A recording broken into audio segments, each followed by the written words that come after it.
Halo sahabat ngulik Ombudsman, Assalamualaikum warahmatullahi wabarakatuh. Saya Diah Suradingrum, bisa dipanggil Iyum, yang akan jadi host ngulik Ombudsman pada sore hari ini. Ngulik, ngobrol pelayanan publik.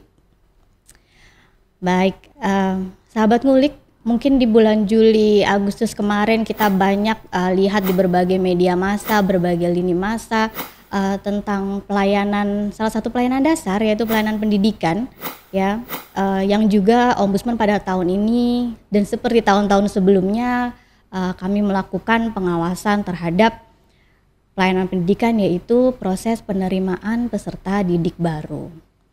Nah, dalam proses PPDB tahun ini kita lihat ya masih adanya banyak berbagai permasalahan berulang gitu ya. Di media massa juga viral terkait khususnya tentang zonasi ya. Di situ banyak kita lihat ya, baik media cetak maupun media elektronik, termasuk juga pengaduan-pengaduan masyarakat yang diterima oleh Ombudsman, pengaduan berkaitan dengan zonasi dan seleksi jalur yang lain. Dan kemarin pada awal bulan September yang lalu ya, kemarin kita menyampaikan hasil pengawasan Ombudsman yang telah dilakukan di 34 provinsi kepada Kemendikbud dan juga Kementerian Agama. Nah, pada sore hari ini sahabat ngulik, kita mau ngobrol-ngobrol lebih lanjut terkait PPDB ya, dengan salah satu pimpinan Ombudsman RI yang juga mengampu sektor pendidikan ya. Beliau juga concern ya terhadap isu-isu keagamaan juga, dan juga terkait disabilitas gitu. Namun sore hari ini kita akan banyak bicara pendidikan khususnya PPDB. Nah, kita sambut, selamat datang Pak Indraza Marzuki Rais. Ya. Selamat sore Bapak. Selamat sore Mbak, selamat sore sahabat ngulik. Sehat ya Pak ya? Alhamdulillah. Sehat, alhamdulillah. Iya Pak, sekarang kita lagi diminta nih untuk ngobrol-ngobrol tentang pengawasan PPDB. Ya kemarin kita ada mengawali dengan pertemuan ya dengan berbagai stakeholder juga, kemudian kita membuat instrumen pengawasan, kita turun lapangan sampai akhirnya kita menyampaikan hasil temuan dan juga saran-saran perbaikan ya untuk Kemendikbud khususnya dan juga Kemendagri, dan juga ada stakeholder lain nih, nanti Bapak mungkin bisa cerita ya Pak ya.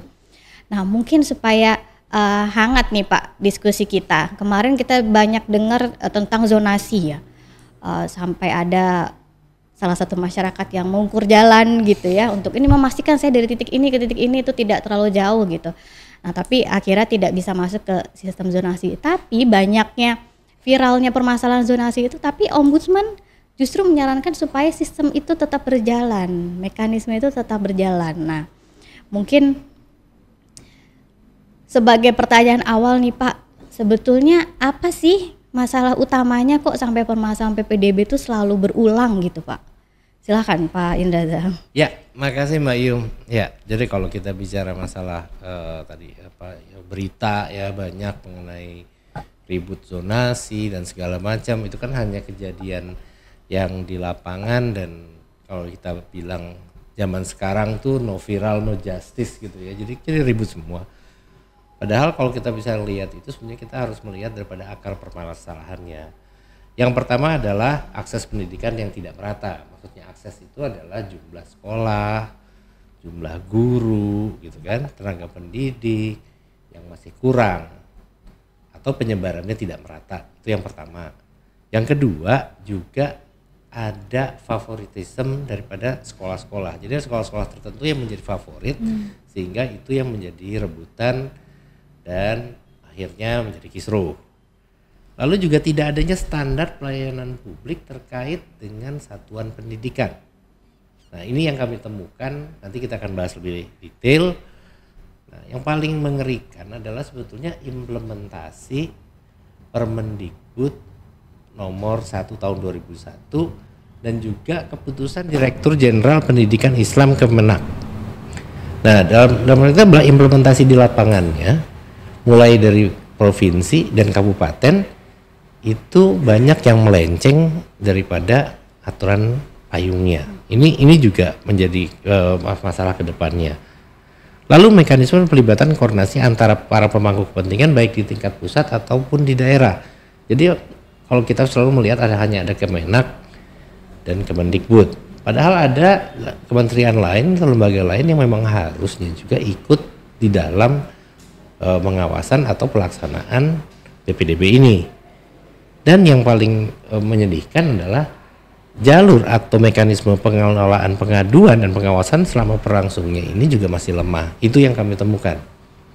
Oke, jadi itu berbagai temuan ya Pak yang secara umum didapat oleh Ombudsman. Nah, tapi kalau sebetulnya Ombudsman-nya sendiri nih Pak, konsep pengawasannya itu seperti apa sih Pak? Apa aja yang diawasi oleh Ombudsman? Ke siapa saja yang diawasi oleh Ombudsman gitu Pak? Mungkin bisa cerita lebih lanjut.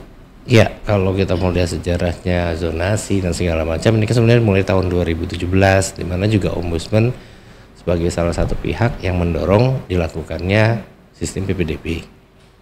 Itu yang pertama. Kedua, setiap tahun kita melakukan pengawasan, baik mulai dari tingkat yang paling bawah adalah ketika di sekolah atau tempat pendaftaran, sampai ke tingkat pusat. Itu juga, misalnya kalau kita bilang bukan, kalau orang bilang kita ngelihat Kemendikbud atau Kemenak saja, tidak. Kita turun ke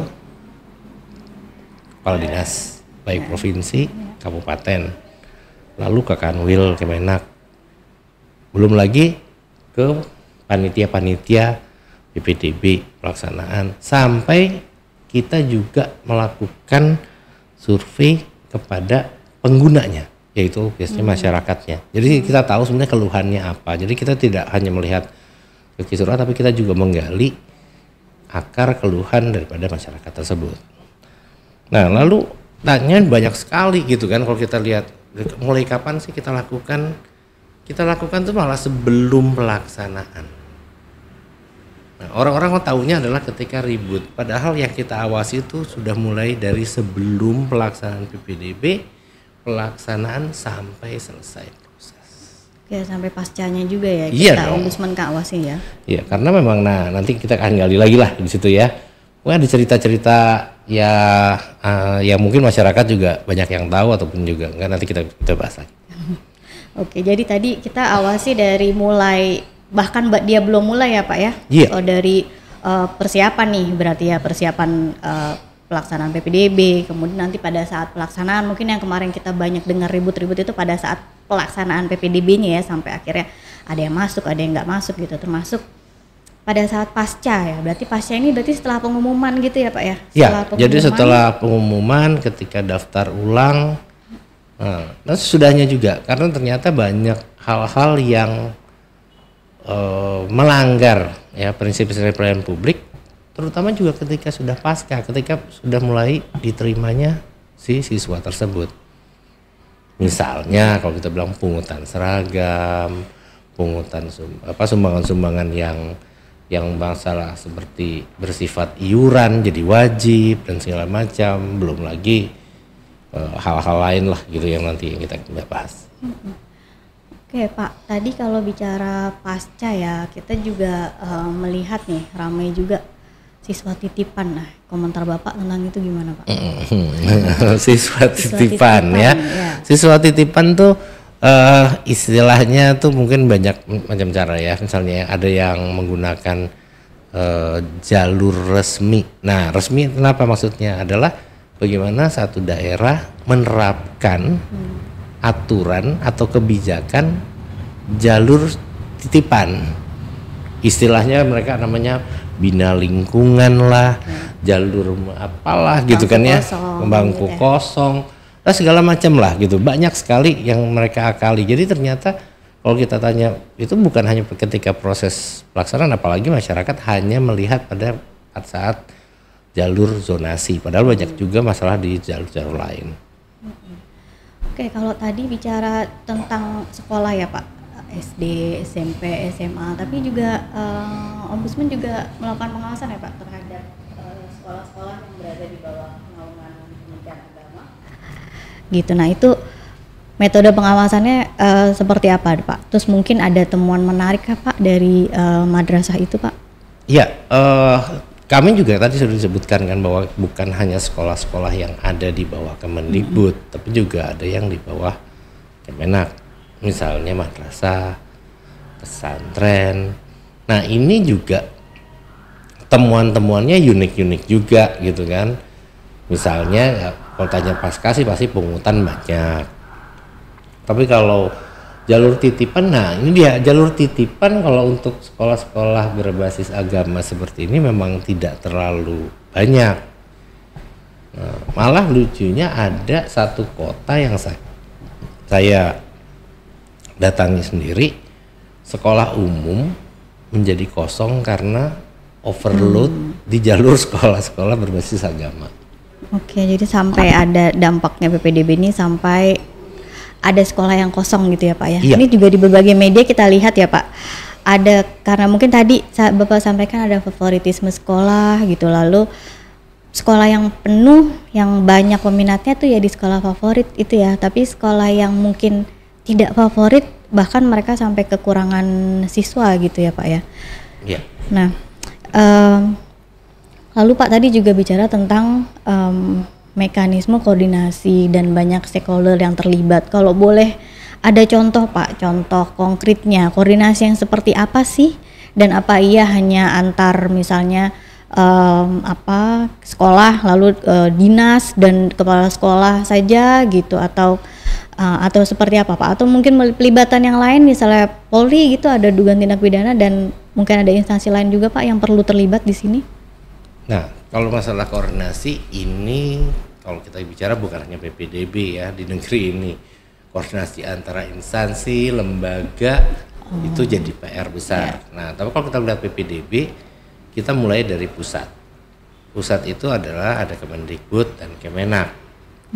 Nah, mereka bertugas sebenarnya untuk mensosialisasikan dan memastikan aturan yang mereka buat itu dipahami dan diimplementasikan sesuai dengan aturan yang tadinya.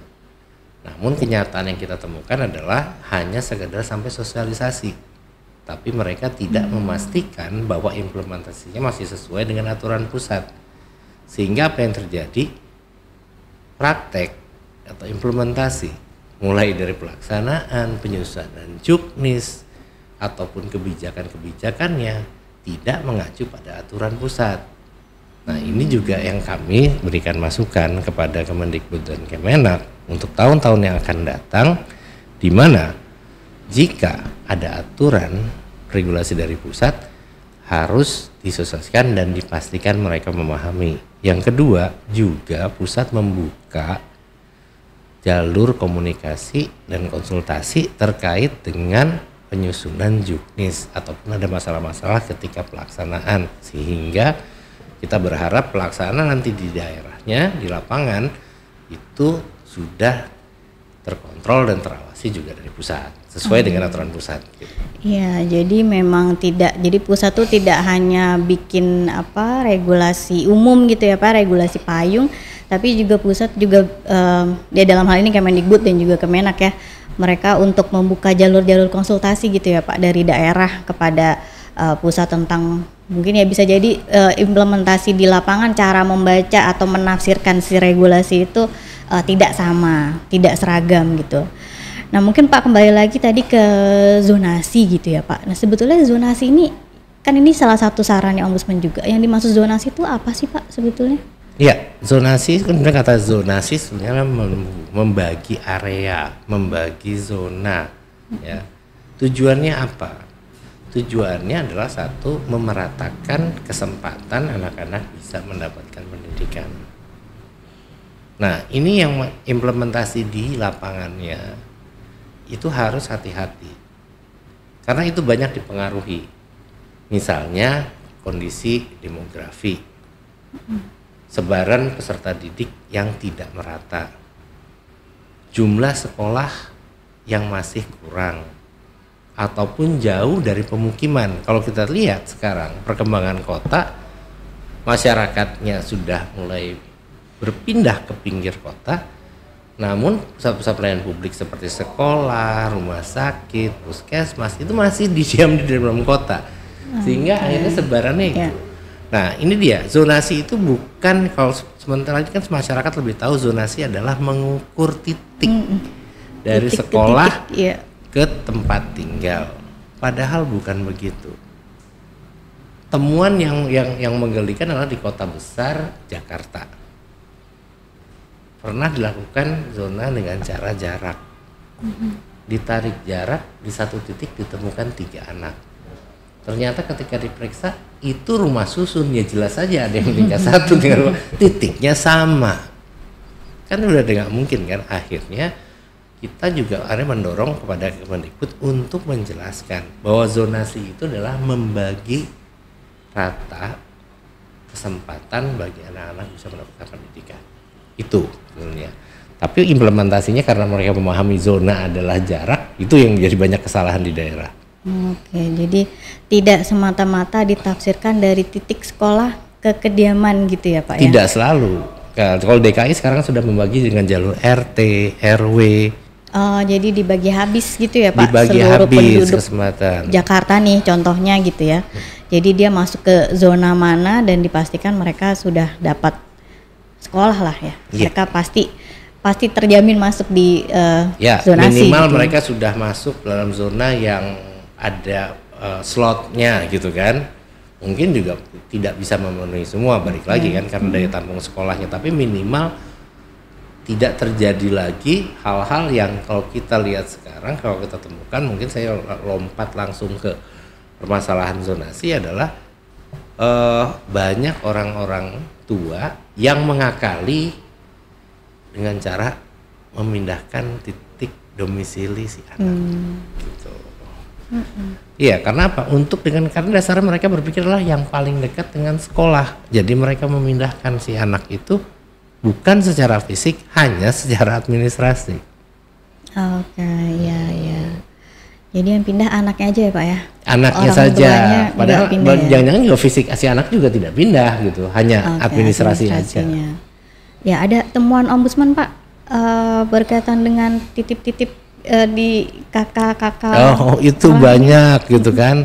Contoh di Jogja lah ya, ditemukan dalam satu kakak ditemukan 5 anak, ya kan? Bayangkan kan, apakah itu kembar 5 juga enggak gitu ya, ya kan? Bayangkan dengan kakak yang sama mereka daftar berulang-ulang. Lalu saya temukan langsung di salah satu kota di Sulawesi, itu mereka semua tinggal di gang yang persis menempel di belakang sekolah. Bayangkan 10 pertama itu menempel. Saya bilang itu bagus sekali warganya ya, pada tahun itu bersamaan gitu ya, melahirkan gitu angkatan anak-anaknya gitu kan.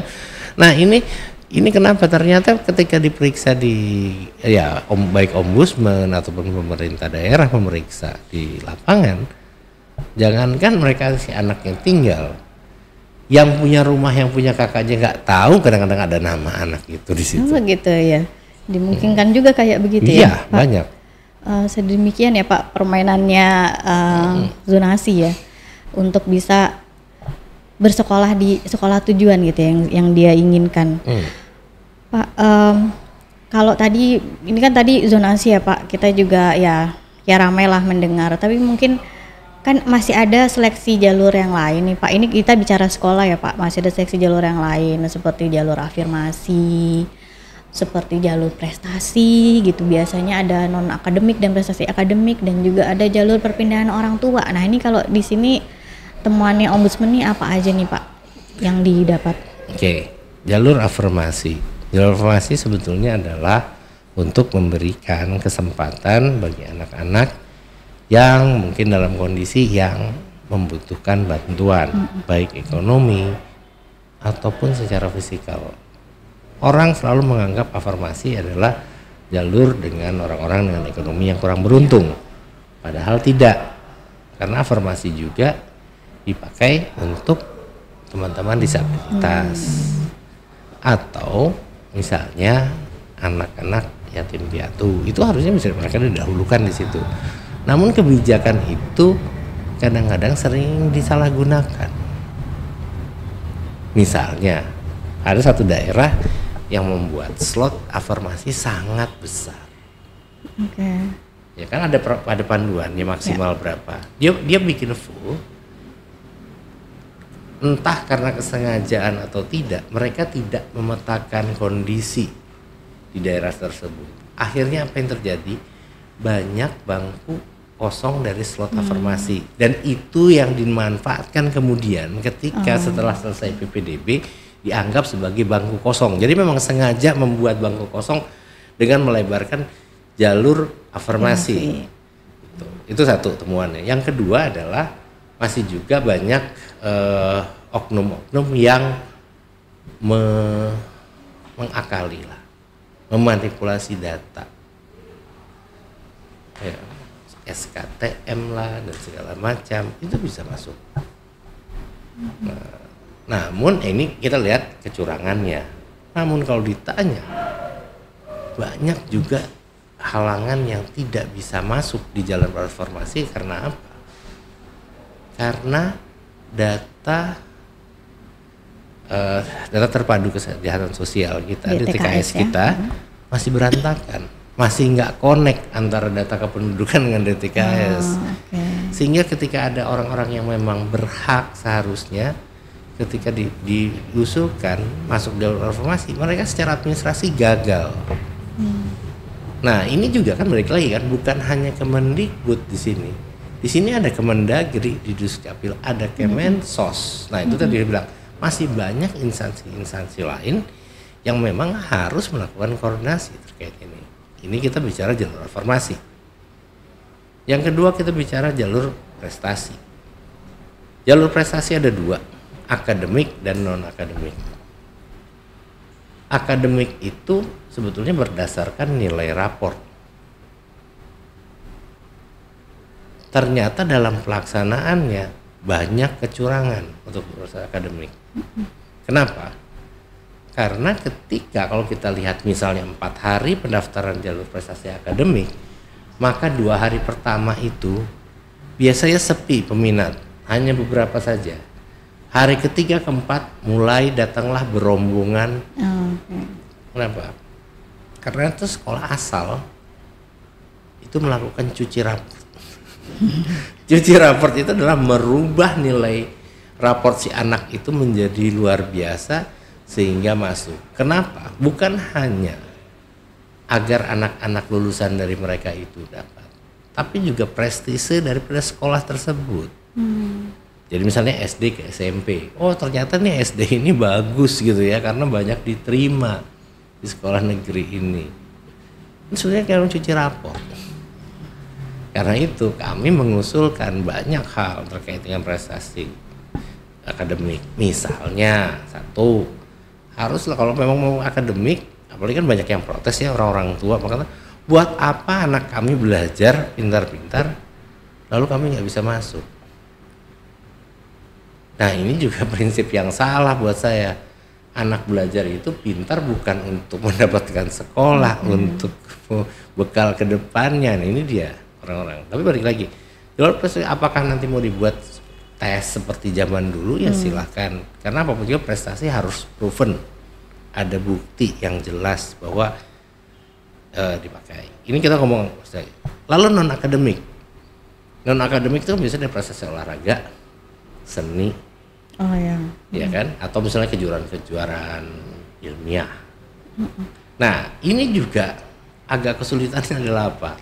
Satu, ketika panitia memvalidasi data prestasinya.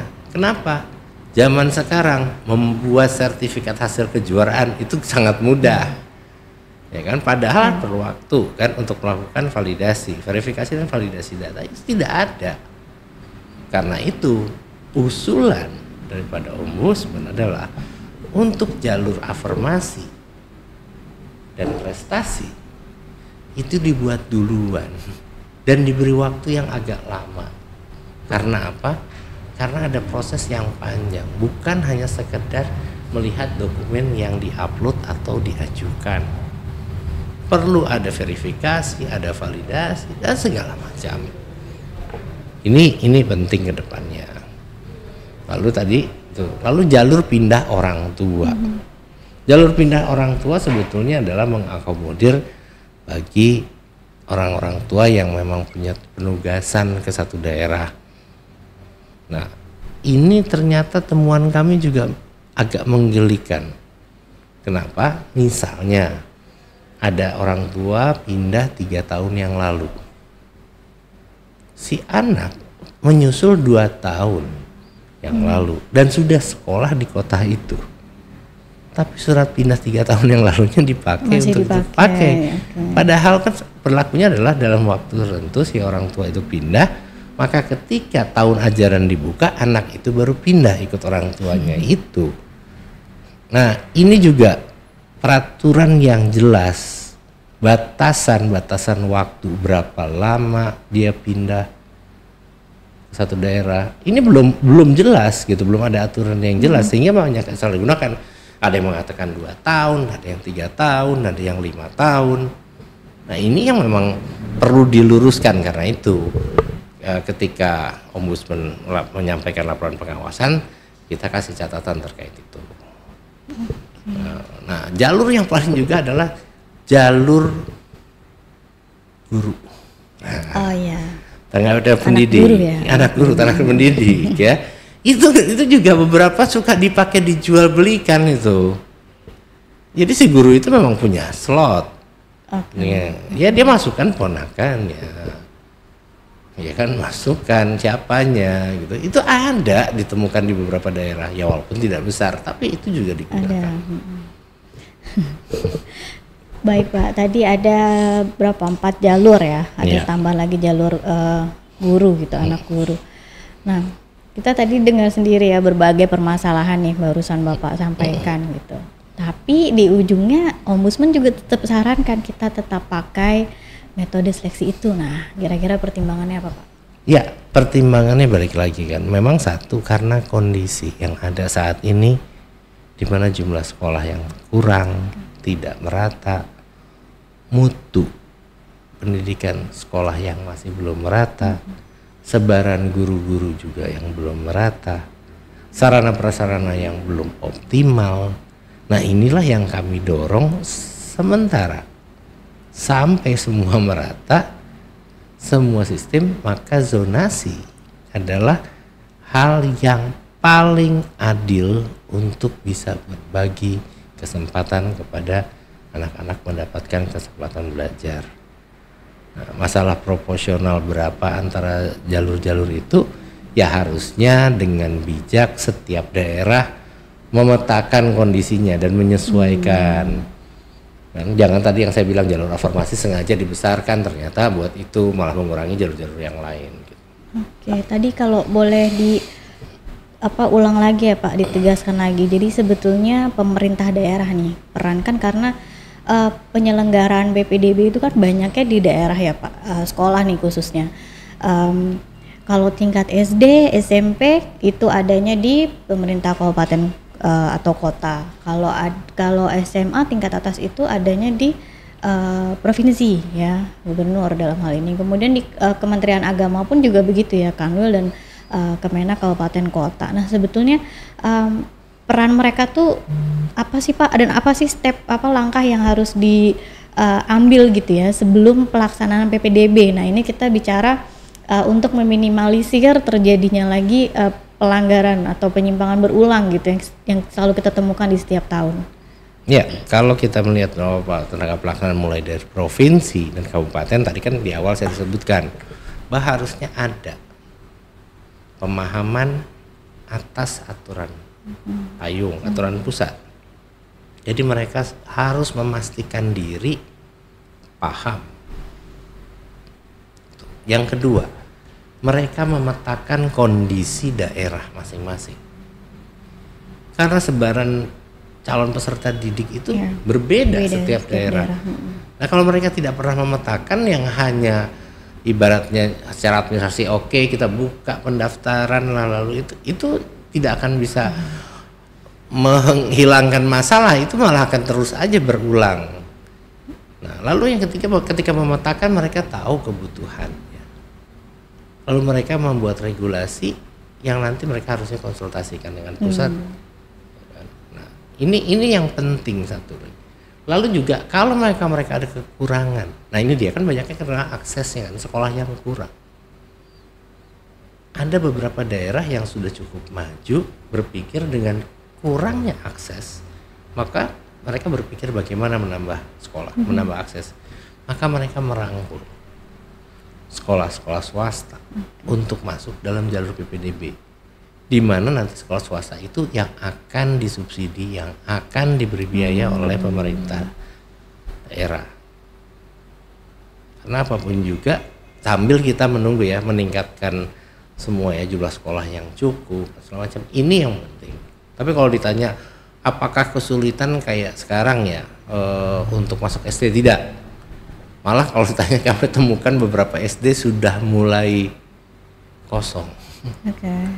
Contoh di Bogor gitu ya, kita kan datang ke sana, kita temukan sekolahnya kok sepi gitu ya. Ternyata memang jumlah anak-anak peminatnya memang sedikit gitu. Satu, peminatnya sedikit. Kedua, memang mungkin jumlah anak-anaknya juga sudah mulai berkurang gitu kan.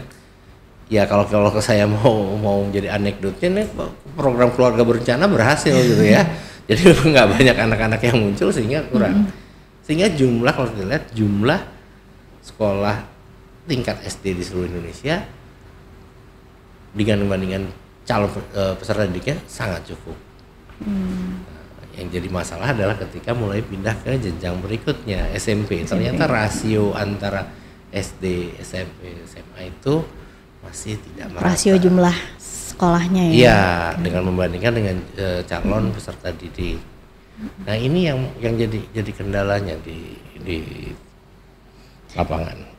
Iya, berarti tadi menarik tuh Pak, untuk salah satunya untuk menambah akses pendidikan, yang menambah jumlah kursi lah ya, untuk banyak peserta didik bisa sekolah gitu, adalah kerjasama dengan sekolah swasta ya. Jadi ini sangat dimungkinkan ya Pak untuk mungkin pemerintah daerah gitu ya, untuk bisa juga mungkin mereka melakukan pemetaan gitu ya terhadap sekolah-sekolah swasta mana sih nih yang paling mungkin bisa diajak kerjasama gitu ya, untuk juga terlibat di PPDB yang nasional ini gitu, daripada mungkin harus bikin sekolah itu biaya, waktu, pembebasan lahan lagi dan sebagainya gitu ya Pak. PR-nya banyak, jadi sementara ini dulu deh, kerjasama dulu aja sama yang udah ada.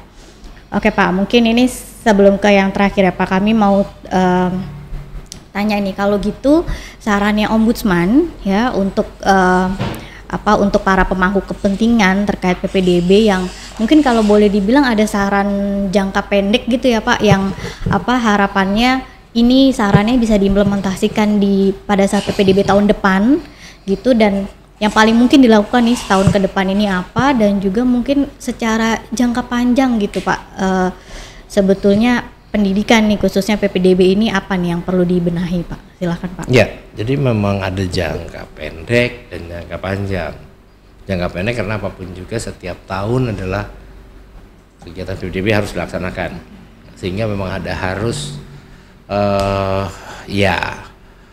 jalur cepat ya, shortcut ya, dilakukan untuk mengatasi ini. Yang satu adalah melakukan evaluasi dan perbaikan regulasi, mulai dari pusat hingga ke daerah. Lalu penguatan peran kepala daerah, karena apapun juga, walaupun Kemendikbud yang mengeluarkan aturan, pelaksanakan di daerah. Ya. Nah, tadi saya sebutkan kan, SMA itu ada di provinsi, SD dan SMP juga. Dan harus ingat, PPDB ini adalah kegiatan tahunan reguler. Jadi jangan menganggap ini kegiatan sepintas lewat saja. Mereka harusnya lebih serius, pemerintah daerah. Baik misalnya ketika mereka menyusun, mengawasi pelaksanaan, memastikan koordinasi antara instansi-instansi terkait, dan juga berani menindak jika ada pelanggaran dalam pelaksanaan, baik kepada petugas ataupun juga orang tua calon peserta didik.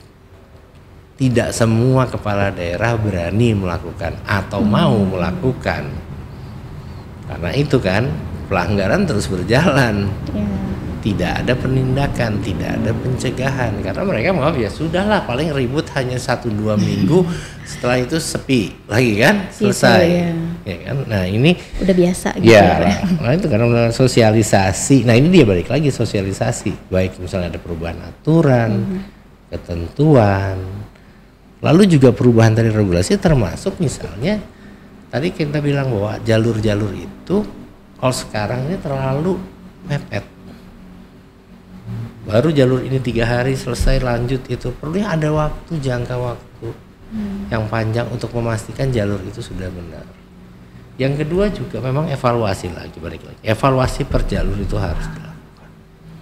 Evaluasi ya Pak? Evaluasi ini yang nggak pernah ada, ya kan. Lalu melakukan sosialisasi edukasi kepada masyarakat terkait dengan aturan. Misalnya orang yang mau melalui jalur reformasi, mereka harus sosialisasikan, tolong perbaiki data DTKS-nya atau urus KIP-nya, urus KIS-nya, sehingga tidak pada saat pembukaan mereka baru mengurus ternyata. Nah ini kan memang sulit juga kan. Nah ini karena masyarakat juga lupa bahwa mereka sendiri juga harus menyiapkan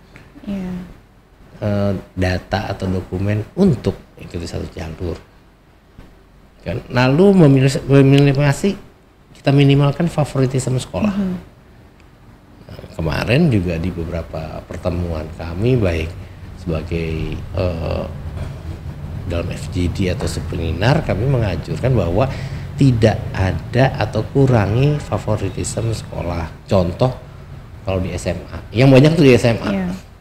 SMA mana yang mendapatkan undangan dari universitas negeri?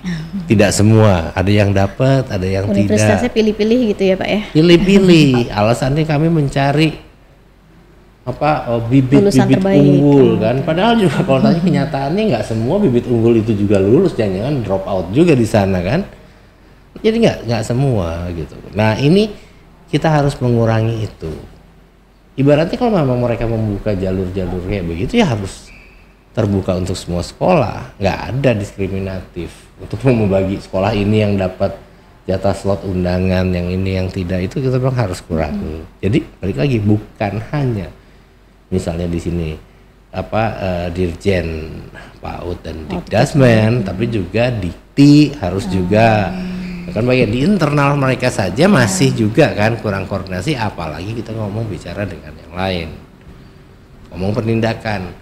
Di situ ada, lihat kan, ada mungkin juga kalau bilang tanya ada pemalsuan KK, data, itu kan udah mulai pidana. Gimana kepolisian?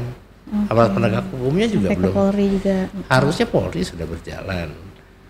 Mungkin juga TNI jalan. Kenapa? Nah ini sih balik lagi kalau kita bicara, ternyata banyak juga oknum-oknum TNI yang main di situ.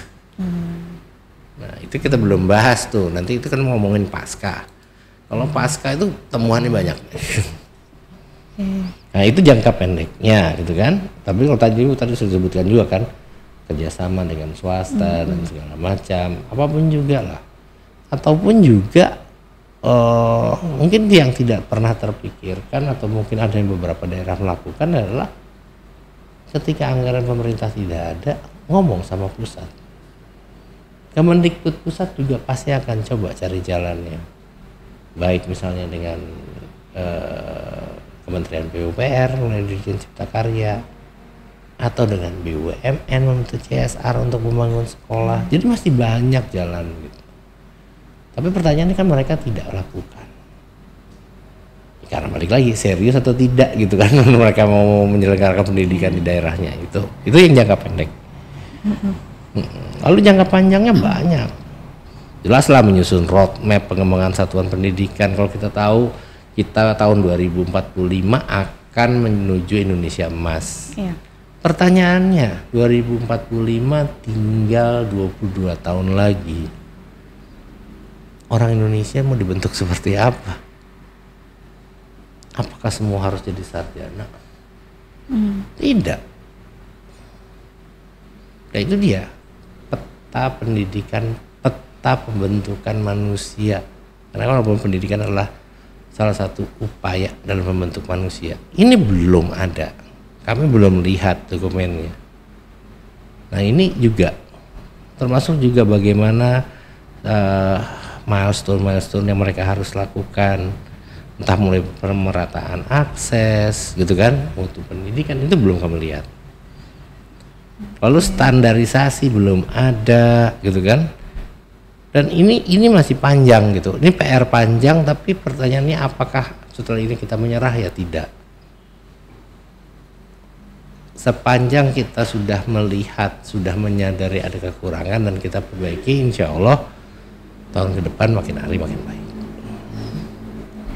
Baik, jadi itu tadi ya Pak ya untuk saran-sarannya Ombudsman. Nah mungkin kalau apa tadi adanya roadmap gitu ya Pak untuk pengembangan pendidikan. Jadi sejauh ini apa Pak yang kita punya Pak? Roadmap sudah adakah roadmap atau seperti apa Pak? Yang saya lihat, saya pernah melihat dokumennya hanya seperti infografis mengatakan bahwa nanti 2045 jumlah anak-anak sekian yang akan tingkat SMP, sekian tingkat SMA. Pertanyaan saya lagi, apakah sudah dirubah mindset masyarakat Indonesia?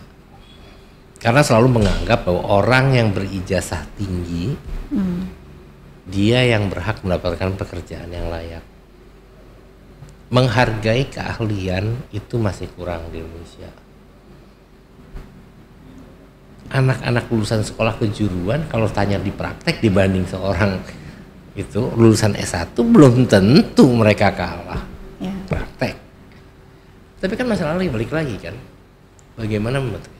Yang kedua adalah antara dunia pendidikan dengan dunia usaha atau dunia kerja itu harusnya inline. Itu yang belum kami lihat. Sehingga ibarat sekarang kan banyak orang-orang yang berlomba-lomba anak-anaknya sekolah setinggi mungkin. Mau sekolah apapun, universitas kelas apapun, yang penting sarjana. Ketika mereka nggak dapat pekerjaan, mereka ngamuk. Mereka merasa, pokoknya saya sudah S1, anak saya harus dapat pekerjaan. Nah ini pengalaman nyata saya, baru minggu lalu saya ke Papua, ada seorang, kita kan melakukan itu ya, sosialisasi. Ibu-ibu bilang, saya sudah menyekolahkan anak saya S1, tapi diikut tes CPNS gagal. Dia marah-marah. Alasannya anak saya sudah S1 harus masuk. Nah itu ya ini juga susah. Tujuan pendidikan adalah mencerdaskan kehidupan bangsa, bukan menambah orang bergelar. Ini juga harus dipikirkan. Nah ini yang memang masih mindset itu yang memang PR besar untuk dirubah. Ya baik, makasih nih Pak Indaza, tadi banyak cerita tentang temuan lapangan, baik dari berbagai jalur ya, seleksi jalur, kemudian tadi ada saran-saran yang untuk dilaksanakan gitu ya oleh para pemangku kepentingan. Tadi nggak hanya Kemendikbud dan Kementerian Agama ya, ternyata tapi juga ada Polri, ada Kementerian Sosial gitu ya, mungkin kalau di daerah tuh ada Dinas Sosial gitu. Kalau di kemudian juga Kemendagri gitu ya, Dukcapil. Nah di mana nih itu banyak harus Dukcapil, jangan kan itu DPRD itu harus juga. Oke, untuk aktif juga pengawasan aktif gitu ya, dia punya fungsi pengawasan. Satu, kedua, jangan bikin kebijakan atau mendorong daerah membuat kebijakan jalur-jalur titipan itu banyak ya. Ya mohon maaf ya, saya harus ngomong gitu, memang banyak hal yang dilakukan melalui kekuasaan, power, itu banyak. Misalnya Polri, TNI, Ormas, partai, jurnalis, media. Wah, pokoknya banyak sekali, pokoknya mereka memaksakan anaknya masuk. Nah, ini yang harus kita cegah satu persatu. Dan ini PR besar bersama, bukan hanya Kemendikbud.